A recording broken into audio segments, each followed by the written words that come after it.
বন্ধুরা, এই প্রথমবার আমি এই রেসিপিটা বানিয়েছি। ইউটিউব পুরো ঘেঁটে ফেললেও কিন্তু এই রান্নাটা তোমরা পাবে না। একদম নতুন তথ্য বানিয়েছি, ছোট থেকে বড় সবার খুব পছন্দ হবে। একদম দেখলেই মুখে জল চলে আসবে। এই তরকারি দিয়ে কিন্তু তোমরা এক থালা ভাত নিমিষে শেষ করে ফেলতে পারবে। তাহলে চলো দেখে নিই আমি কী দিয়ে বানিয়েছি এবং কিভাবে বানিয়েছি। ঝটপট দেখে নাও, চলো।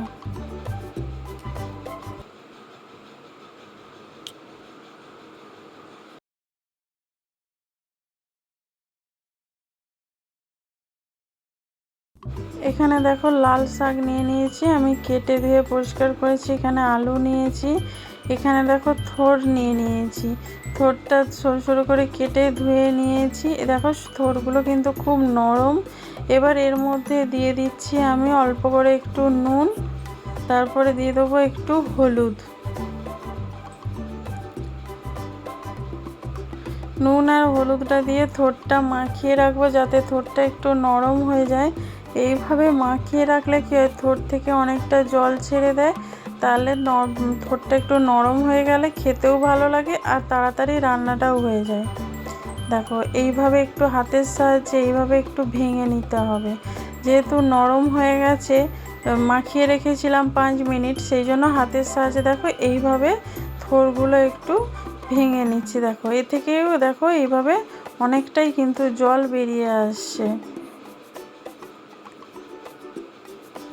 দেখো কতটা থোড় লাগছিল, দেখো কত জল বেরোচ্ছে, দেখতেই পাচ্ছ। এইভাবেই করে নেব। এবার এখানে দেখো তেল দিয়ে দিয়েছি কড়াতে, সর্ষের তেল। একবারেই তেলটা একটু বেশি করে দিয়ে দিয়েছি। এবার তেলের মধ্যে দিয়ে দিয়েছি আলুটা একটু ভালো করে ভেজে নিতে হবে। বন্ধুরা, একবারেই যতটা তেল প্রয়োজন আমি একবারে দিয়ে দিয়েছি। এই আলুর মধ্যে দিয়ে দিচ্ছি অল্প করে নুন আর হলুদ। যেহেতু থোড়ে নুন আছে, এখানে অল্প করে দিতে হবে, পরে যদি লাগে তোমরা দিতে পারো। এখানে হলুদ দিয়ে দিলাম। নুন আর হলুদ দিয়ে আলুটা দেখো ভালো করে আমি ভেজে নিচ্ছি। এবার দিয়ে দেবো এখানে বড় সাইজের একটা পেঁয়াজ কুচি। এই পেঁয়াজটা দিয়ে আলুটাকে কিন্তু লাল লাল করে একদম ভেজে নিতে হবে।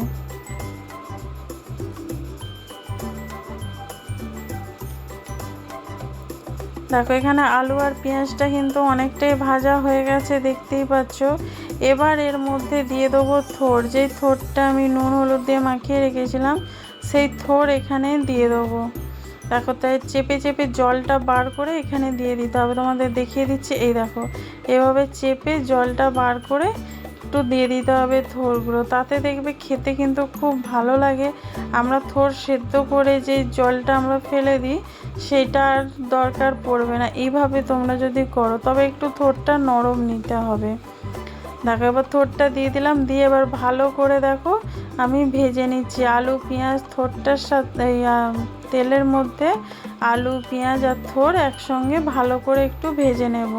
লাল লাল করে একটু ভেজে নিচ্ছি। আর এইটা কিন্তু মিডিয়াম আঁচে করবে, খুব কমিয়ে করবে না, আবার খুব জোরে করবে না, তাহলে কিন্তু পুড়ে যাবে আর খেতে ভালো লাগবে না।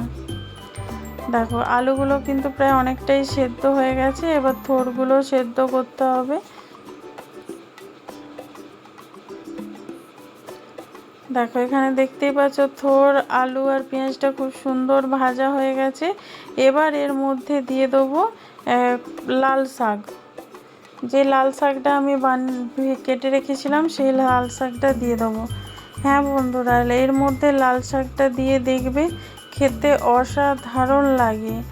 তোমরা একবার হলেও বানিয়ে দেখো, কিন্তু তোমাদের একদম মুখে লেগে থাকবে এর স্বাদটা। দেখো এবার লাল শাকটা দিয়ে খুব ভালো করে আমি মিশিয়ে নিচ্ছি।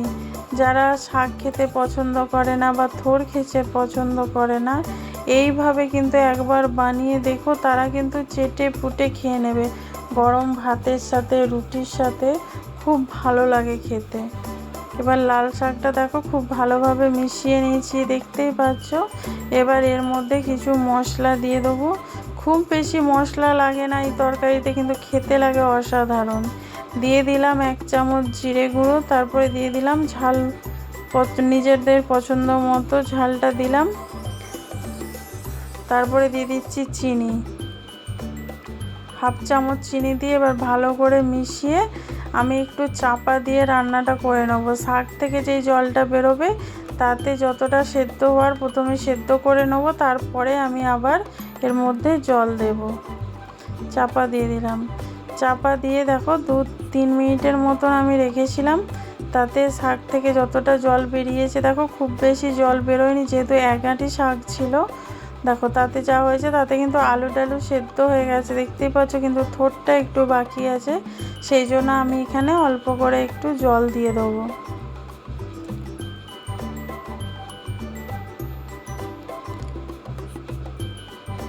দেখো এখানে আমি 1/2 কাপের মতন একটু জল দিয়ে দিলাম।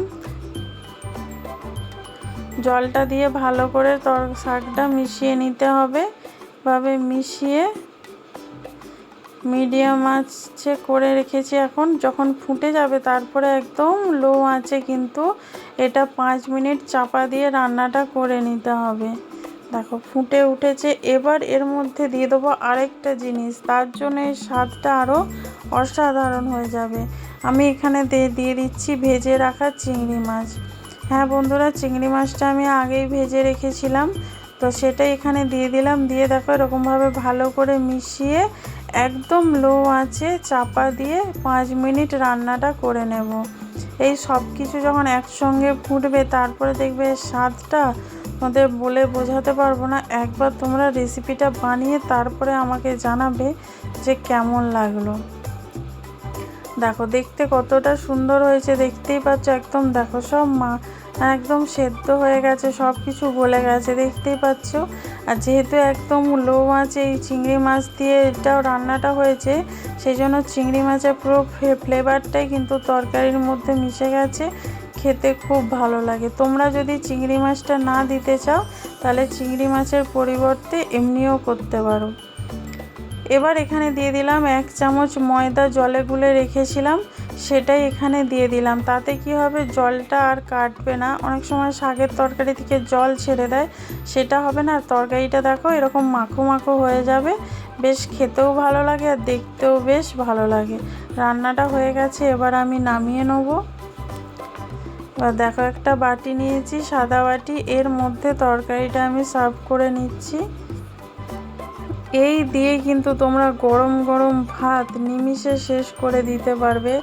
এটা এতটাই টেস্টি হয় বন্ধুরা, বারবার বলছি একবার কিন্তু বানিয়ে দেখো। তাহলে বন্ধুরা আজকের ভিডিওটা কেমন লাগলো প্লিজ কমেন্ট করে কিন্তু জানাতে ভুলো না। যদি ভালো লেগে থাকে লাইক কমেন্ট শেয়ার অবশ্যই করে দিও। আর যারা আমার ফেসবুক থেকে দেখছো পেজটা ফলো করে দিও।